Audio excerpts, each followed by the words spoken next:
How's it going, guys? Nintendo enthusiast here. Today I wanted to do a bit of a throwback and take a look at YS VIII Lacrimosa of DANA for the PlayStation Vita and Nintendo Switch. This is basically showing off what two different generations of portable hardware can do. I think the game is pretty damn impressive on both platforms. Now let's get into it. On Nintendo Switch, we basically got the PlayStation 4 version. However, they did slice that frame rate in half and the game targets 30 FPS. Over on PlayStation Vita, the game also targets 30 FPS, but unfortunately it does not run that great all the time. It's often dropping down to 15 to 25 frames per second, so that's a bit of a bummer on Vita. However, the Vita is actually where I played through this entire game, and I thought it was great on the platform. On that smaller screen, the frame drops and the visuals that aren't as nice aren't really as noticeable. However, if you're going to be picking the game up in 2022 now, I suggest the PlayStation 4 or Nintendo Switch version, especially the Switch if you want that portability. I personally love portability with JRPGs. That's actually why I picked up the Vita version originally over the PlayStation 4 version, even though the PS4 version and now the Switch version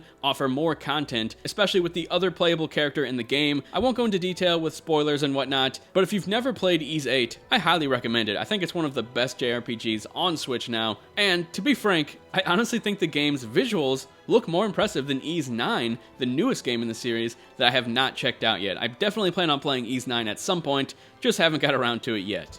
Now we're actually heading into a section that will show you the load time difference on Nintendo Switch and Vita. As you can see, the Switch version loads quite a bit faster than the Vita version, which is to be expected, but this is a really nice convenience in a game where there are a lot of little load screens in between each area. Now, as I was mentioning before, on Nintendo Switch, the game targets 30 FPS. The frame rate on both versions isn't perfect, but like I said, I played through the whole Vita version, and I really didn't mind it at the end of the day. On Nintendo Switch, the frame rate is better. It often hits 30 FPS, but in the heat of combat, things can get pretty chaotic, and the frame rate will start dropping, especially whenever there's a lot of enemies on screen. Now, it almost goes without saying that the Switch version has quite an upgrade over the Vita version in terms of the visual fidelity. You're getting way more foliage in the world, the textures are more crisp, the character models look even better than the Vita version, which already looked pretty good, and obviously the Switch version is the better version. Of course, it's never a competition. I just love doing these graphics comparisons and seeing the difference between platforms. It always interests me, the tiny subtle differences between platforms, or the more noticeable differences, like in this game. The foliage in the Switch version just honestly makes the game look like 5 times better, just because it looks so much more detailed in the environments. And of course, the better draw distance on Switch helps as well.